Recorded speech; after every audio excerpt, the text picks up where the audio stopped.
जय हिंद, जय भारत, वंदे मातरम। मैं रविंद्र फौजी। आज मेरे पास एक जवान का कॉल आया है। उस जवान को उसके सीओ साहब और एडजुटेंट साहब और एसएम साहब, सीओ साहब ने उसके थप्पड़ मारे हैं। जब पहला थप्पड़ मारा तो जवान ने बोला, साहब आप क्यों मार रहे हो। दूसरा थप्पड़ जब मारने लगे सीओ साहब, तो जवान ने ऐसे हाथ रोकने की कोशिश की तो पीछे एसएम साहब खड़े थे, उन्होंने जवान को पकड़ लिया ऐसे बात भर के, और एडजुटेंट साहब पास में खड़े थे, उन्होंने पकड़ लिया और फिर उन्होंने भी उसको मारा है कि तूने सीओ का हाथ रोकने की कोशिश कैसे करी, तेरी हिम्मत क्या है। यहां से कहानी शुरू है। यहां आपको मैं ये भी बता दूं कि उसके बाद उसको लात घूंसों से मारा, उसको धमकियां दी। फिर वो बंदा वहां से उठ चल के और जब उसको भेज दिया कि ठीक है सोच के आजा, उसका केस में बताता हूँ क्या पूरा केस हल है। जब बंदा वहां से निकला है और वो रेजिमेंट से भाग गया। अभी रेजिमेंट से भागने के बाद उसने सबसे पहले मेरे से संपर्क किया और मेरे को फोन किया कि रविंदर सर मेरे साथ ऐसा ऐसा हुआ है, मेरे को थप्पड़ मारे। उसके बाद जब मैंने हाथ पकड़ा तो मेरे को एडजुटेंट और एसएम ने मिलकर मारा। और इस केस में कम से कम ये शुक्र है कि वहां बाहर बोले एक आरएचएम खड़े थे, लेकिन उन्होंने मारा नहीं, लेकिन उन्होंने देखा जरूर है। और अब मैं क्या करूं, मैं मतलब माइंड इतना डिस्टर्ब है कि मैं कुछ उल्टा सीधा कर बैठूंगा।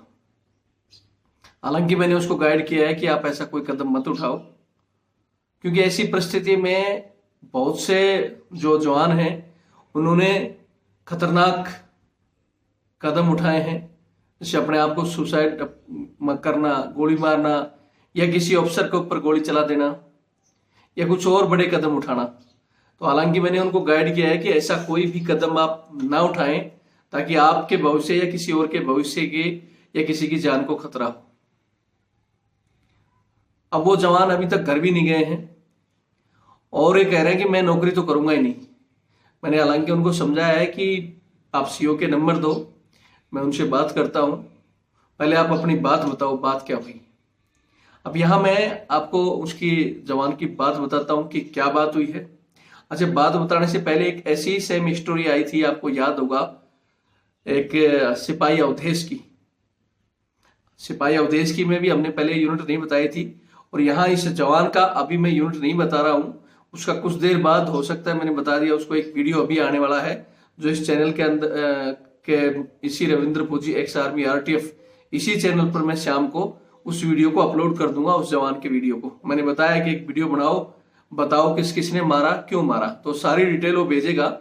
इससे पहले मैं आपको याद दिला दूं, मैं पहले भी बताया था, जैसे मैंने एक मेरे पास ये अवधेश का केस आया था, इस बीच में एक और केस आया था, मैं उसका नाम नहीं लेना चाहता। उसने भी ऐसे ही सीओ साहब ने उस पर जवान पर हाथ उठाया था, लेकिन उस केस में उस जवान ने, मैंने पहले ही बता दिया कि सर्विस करना है तो बताओ, मैंने सीओ का नंबर दो। मैंने सीओ साहब से बात किया कि साहब इसने अगर आपने ऐसा किया है तो ये एक गलत तरीका है, और ये जवान कल ना सुसाइड करता है, इसके घर वाले आपके ऊपर केस ठोकेंगे, फिर वो हमारे पास आते हैं, फिर आप बोलते हो रेजिमेंट का नाम खराब होता है।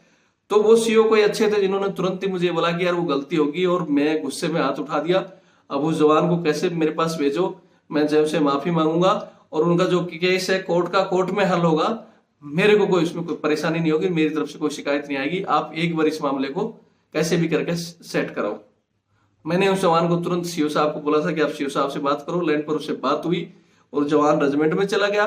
ठीक है, जिस दिन कोर्ट का आएगा उसका मेंटेनेंस करना वो मेंटेन कर जाएगा, लेकिन आप क्यों उसमें इन्वॉल्व होते हो, क्यों ऐसा केस होता फालतू में। आप भी कहीं ना कहीं जब आप अच्छे हो तो इन केसों में फंसकर, कई बार अच्छे बंदे भी, अच्छे अफसर भी ऐसे केसों में फंसकर बदनामी ले बैठते हैं। तो उनसे भी कहना चाहता हूं ये वीडियो उन तक भी पहुंचे कि इस तरह किसी पर हाथ उठाना सरासर गलत है, और आर्मी एक्ट के अनुसार जो भी हाथ उठाता है, चाहे वो सीनियर हो चाहे वो जूनियर हो, वो सीधा कोर्ट मार्शल का हकदार है।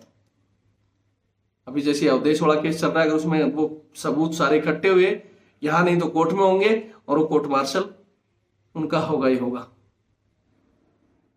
फिर कहता हूं ऐसे मामलों को मैं, मेरा ये नंबर दे रहा हूं नीचे, आप देख रहे हो 8290354513 8290354513। ये मेरा फोन पे, गूगल पे, व्हाट्सएप सभी से जुड़ा हुआ है। व्हाट्सअप इसलिए कि अगर कोई ऐसी सूचना होती है तो इस नंबर तक जरूर भेजें। फोन पे, गूगल पे वो इसलिए इस चैनल को चलाने के लिए, ऐसी परिस्थितियों से वकील से डायरेक्ट जैसे सलाह लेने के लिए कोई फ्री ऑफ कॉस्ट वकील नहीं बैठा कि हमारा घंटों घंटों तक फोन अटेंड कर देगा या बंदों के अटेंड कर लेगा। ये और मैटर को हाईलाइट करने के लिए सबके लिए आर्थिक सहायता की जरूरत होती है और चैनल को बढ़ावा देने के लिए। और ऊपर ये मेरा 612 642 33 600 ये मेरा SBI का अकाउंट नंबर है। इसी वजह से आपसे बार बार ये हम देते हैं कि हमें यहां मैं आपको इस बात को बताने से पहले एक चीज और बता देता हूं कि सेम ऐसे एक स्टोरी आई थी सिपाही अवधेश की। अवधेश के साथ भी वहां के ट्वाइसी, एक अर्जुनेंट और एक मेजर साहब और उसमें एक RP हवलदार शामिल थे जिन्होंने इसी तरह मारपीट की थी। मारपीट करने के बाद आपने देखा होगा वो केस कितना बवाल हुआ था। उसके बाद में वो हमें दिल्ली हाईकोर्ट जाना पड़ा। फिर दिल्ली हाईकोर्ट के बाद में वो बंदा कहीं भाग के गया था, वो वापिस आया और फिर मतलब वो इतना बड़ा केस था। हालांकि उस बंदे के बीच में पिताजी भी खत्म हो गए थे, लेकिन उसमें CO की टोन तो कुछ गर्म थी। मैंने ऐसे केस में सबसे पहले मैं उस रेजिमेंट के, जैसे मैंने इससे भी जवान से मांगा, रेजिमेंट के CO से बात करता हूं मैं, इनके CO से भी बात की थी, लेकिन इनका टोन बदला नहीं था CO का कि कुछ नहीं होगा मेरा, मैंने जो कर दिया कि जो करना है वो खाट ले मेरा, ऐसे ही बोला था। और आज जब इंक्वायरी कहीं बड़े लेवल में चल रही है तो वो कहते हैं कि अवधेश यार मैंने तो नहीं मारा था तेरे को, मेरा नाम क्यों ले रहा है। दूसरे भी कह रहे हैं मैं भी नहीं था। गवाह ऐसे केसों में होता नहीं, आपको पता है। लेकिन सारे अब यहां जो सारा का सारा दारोमदार डाल रहे हैं किस पर, उस RP हवलदार पर। वो अपने आप को बचाना चाह रहे हैं अफसर कि ये हवलदार ही था मारने वाला, इसको रगड़ दो आगे। तो यहां सबसे पहले तो मैं हमारे NCO साहब को, जितने भी NCO हैं, JCO हैं, चाहे सूबेदार मेजर तक, उनको कहना चाहता हूं कि किसी भी अफसर के आदेश पर ऐसा किसी को मारोगे, किसी जवान को, और जब वो बड़े लेवल की इंक्वायरी चलेगी, मैंने पहले भी कहा था कि नीचे लेवल में जब इंक्वायरी होती है तो कोई गवाह नहीं होता, देखने वाला भी मुकर जाता है। लेकिन जैसे जैसे इंक्वायरी बड़े लेवल में चलती है, इस हिंदुस्तान में इंडियन आर्मी के अच्छे अफसर भी मौजूद हैं और जब इंक्वायरी करते हैं तो बाढ़ की खाल निकाल देते हैं। फिर वो ये नहीं देखते कि भाई जवान गलत है या अफसर है ये जवान है, मतलब गलत, वो गलत और सही का साथ ही देते हैं, क्योंकि वो सिर्फ हिंदुस्तान के सच्चे अफसर हैं जिन्हें अपनी सिर्फ वर्दी और मातृभूमि से प्यार होता है। ऐसे ऐसे अफसर भी देखे हैं मैं जिन्हें सिर्फ मतलब सच का दूध का दूध और दूध का दूध और पानी का पानी करते हैं। ऐसे ही अफसरों की वजह से समझ लो कि इतनी बड़ी संस्था चल रही है। नहीं तो ज्यादातर तो खून पीने वाले आगे जो खानदानी अफसर हैं और जिनके अंदर देशभक्ति की वो है, वो अफसर कभी गलत नहीं करते हैं। और जब वो अफसरों के आगे ऐसे लोगों की इंक्वायरी होती है तो वे सारे ऐसे कांपते हैं और सारा आ जाता है ढलकर NCO या JCO जो शामिल होगा उसके ऊपर।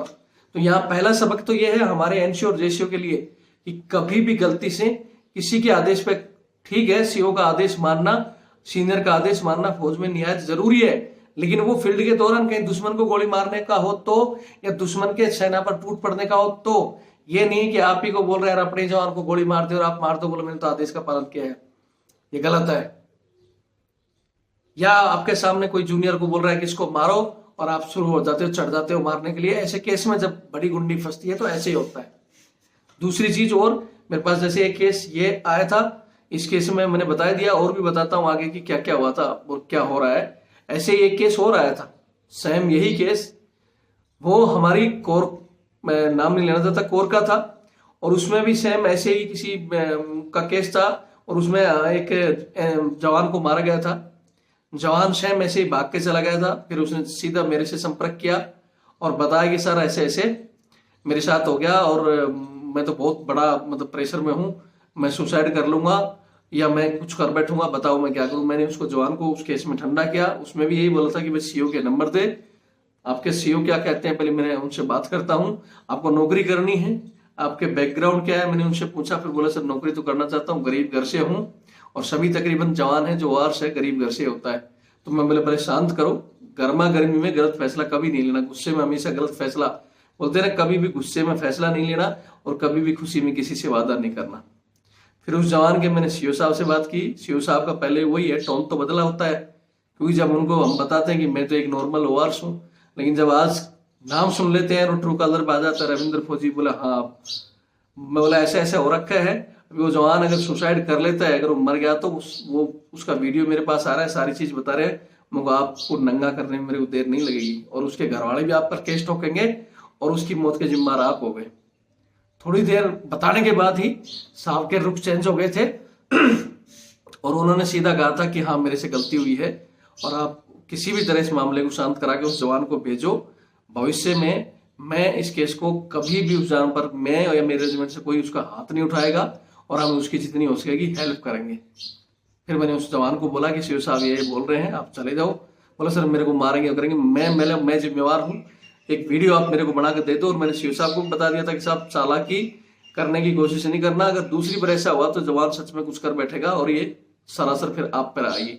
और मैंने इसका वीडियो ले लिया है, वीडियो आज तक मेरे पास है, मैंने डाला नहीं है। और सीओ साहब ने भी मेरी बात मानी। और भी तरीके हैं सेना में भी सजा देने के, जो उस तरीके से सजा दें। किसी पर हाथ उठाना सरासर गलत है। यहां वीडियो का पहला मकसद ये था कि कोई भी हमारा वंश ना फंसे, क्योंकि फिर हमें भी दुख होता है कि हमारा एक भाई इसमें फंस रहा है। वैसे तो हम ये नहीं कहते कि भाई अफसर हमारे दुश्मन यहाँ ले, लेकिन उनसे सिर्फ इसी वजह से कुछ और डिस्ट्रीब्यूट हमारे, चाहे वो सहायक प्रथा के हों या कुछ उनकी और तानाशाही के हैं, वो अपने आप को मानते ये हैं कि अफसर हम तो किंग हैं और ओआरस बिल्कुल जीरो हैं। तो उसमें हमारा डिस्ट्रीब्यूट है, लेकिन जो अच्छे अफसर हैं उनको मैं सैल्यूट करता हूं और इस तरह जो खराब है उनकी हम बैंड बजाते हैं। अब यहाँ जो मैं बात अगले उसकी वीडियो की बता रहा था कि अभी सेम यही केस उस जवान के पास हुआ है। आज मैं उसका वीडियो मंगा रहा हूं शाम को, और जवान को मैंने समझा दिया कि किसी भी हालत में ऐसा कोई भी कदम, जैसा उसकी बातों से मेरे को महसूस हो रहा था, नहीं उठाना। अभी ऐसे केस में, बहुत से केसों में खासकर क्या हुआ है, वही जवान ने सुसाइड या ऐसा काम कर दिया और फिर उसको दिखा देते क्या कि साहब इसकी तो घरेलू प्रॉब्लम थी, इस वजह से इसने किया था। हालांकि अब मैं आपको जो इसकी स्टोरी बताने जा रहा हूं, इसकी जवान की जो घरेलू प्रॉब्लम है, लेकिन घरेलू एक तो होती है प्रॉब्लम में फंसा हुआ जवान और उसको फिर और टॉर्चर किया जाता है, तब वो करता है इस तरह के काम। इस जवान की जो नई नई शादी हुई है और शादी के बाद ही इसका और इसकी वाइफ का कोई डिस्ट्रीब्यूट चल रहा है। यहां मैं आपको क्लियर कर देता हूं कि जवान का घरेलू प्रॉब्लम है, डिस्ट्रीब्यूट चल रहा है, उधर से इसकी फैमिली इससे मेंटेनेंस मांग रही है या कोई भी मांग रही है, उसके लिए मैं कुछ नहीं कह सकता। मैंने पहले ही बता दिया जवान का कि आपके घरेलू मैटर। यहां मैं एक बार और अपने जवानों को एक चीज और बता देता हूं कि ये जो हमने चैनल खोला है, इसके मकसद हैं बड़े बड़े चीजों को हल करना। चाहे आपका सियोल में कहीं पुलिस आप पे अत्याचार कर रही है या कोई किसी भी साइड से सरकारी तौर पर हमारे अफसर आपको परेशान कर रहे हैं, चाहे सहायक प्रथा का केस हो, चाहे एमएसपी का हो या सर्विस बढ़ने का मैटर हो, जो भी मतलब सबके लिए है वो हम हल करते हैं। लेकिन आजकल बहुत से जवान के लगातार जैसे छोटे आ जाते हैं, हम फ्री रहते हैं तो उनको फ्री सलाह भी देते हैं और उनका साथ भी देते हैं। लेकिन फिर भी मैं आपसे निवेदन करना चाहता हूं कि जैसे आपके भाइयों के आपस में भाइयों के झगड़े हैं, आपके प्रॉपर्टी के किसी से पड़ोसी से छोटा मोटा डिस्ट्रीब्यूट हो गया, तो उसके कभी सलाह ले सकते हो, लेकिन ये नहीं कि उसके लिए भी हमें इन्वॉल्व करो, तो वो अच्छा भी नहीं लगता। और फिर कई बार तो ऐसे हो जाता है कि वो भी फौजी, हम किसका पक्ष लें। तो उन चीजों में खुद आप थोड़ा सा जागरूक हो, कानून की नॉलेज रखें। अगर आपको एसएचओ कहीं परेशान कर रहा है तो उससे ऊपर एसपी वगैरह से बात करें, डीएम के पास जाएं, वो अलग मैटर है। तो घरेलू मैटरों को थोड़ा सा अपने कंट्रोल में रखें ताकि हमारा जो ध्यान है बड़े मैटरों पर वो हमें पूरा करना है, और फिर वो लाइन हमारी अलग चल जाती है, फिर बहुत से बड़े मामले रह जाते हैं, फिर छोटो छोटो पीस पे आना पड़ता है। जैसे मैंने बताया कि इसकी वही समस्या कि घरेलू डिस्ट्रीब्यूट है, इसका और उसको हमें कोई लेना देना नहीं। कोर्ट और हमें यहाँ हमारे अफसरों से भी कहना चाहता हूं, जब आपको पता है कि भाई इसकी फैमिली का इसका मैटर है, आपका काम है, अब ठीक है भाई इसकी फैमिली है, आप इसको लिखित में वो वहां से मेंटेनेंस मांग रही है। सबसे बड़ा होता है कि आवाज के थ्रू लेटर आ जाता है कि इसकी ये क्या बोलते हैं, इसको मेंटेनेंस दो या इसको जबरदस्ती वहां रखने के लिए बोलो। अब उस लड़के ने कहा कि उसने मेरे माताजी पर हाथ उठाया, यहाँ तक कि मेरे पर हाथ उठाया, मैं उसको कैसे रखूंगा, और वो मामला ऑलरेडी कोर्ट में है। और जब कोर्ट कहेगा जितना परसेंटेज तो मेरी कट के पेंशन से वो मेरी क्या बोलते हैं सर्विस से चला जाएगा। लेकिन यहाँ सीओ ने जबरदस्ती की है, उसको हाथ उठाया कि साइन कर, तेरा आज की आज ही हम मेंटेनेंस काटेंगे और जबरदस्ती यहाँ क्वार्टर लेकर यहाँ रखेंगे, नहीं रखेगा तो हम तेरी रेल बना देंगे। मतलब उसको जबरदस्ती करने के लिए उस पर थप्पड़ मारा है। सीओ साहब आपका क्या मकसद था? ठीक है, आपका काम था आप उसको पनिशमेंट देते या कागजों में डायरेक्ट आप जो भी करना है उसको काटो जितनी भी है, लेकिन कोर्ट का इंतजार करो जब मामला कोर्ट में है। तो जब किसी के कोई वेलफेयर की बात आती है, जवान के पक्ष की तब तो आपको कह देते हो कि मामला कोर्ट में, हम कुछ नहीं कर सकते। तो ऐसे मामले में जल्दबाजी ना करें। आप उसको समझा सकते हैं बैठकर, वो उसका निजी मामला है, उसको समझाइश करें। नहीं मानता है तो जैसे और भी तरीके हैं, सहन आप कैसे भी करवा सकते हैं। लेकिन ये किसी को थप्पड़ मारना, जब फिर बोल रहा है जवान के साथ थप्पड़ मत मारो, तो फिर दूसरा थप्पड़, फिर हाथ रोकने की कोशिश करता है तो फिर आप उस पर, एसएम साहब भी टूट पड़े, अर्जुन रेड्डी साहब भी टूट पड़े, उसको लात घूंसों से मारना। उसकी भी कोई पर्सनल लाइफ है, उसकी भी कोई निजी लाइफ में। ऐसे में अगर वो सुसाइड करता है या कुछ ऐसी स्थिति होती है तो सीधा सीधा उसका जवाबदार सीओ, एसएम और अर्जुनेंट होंगे।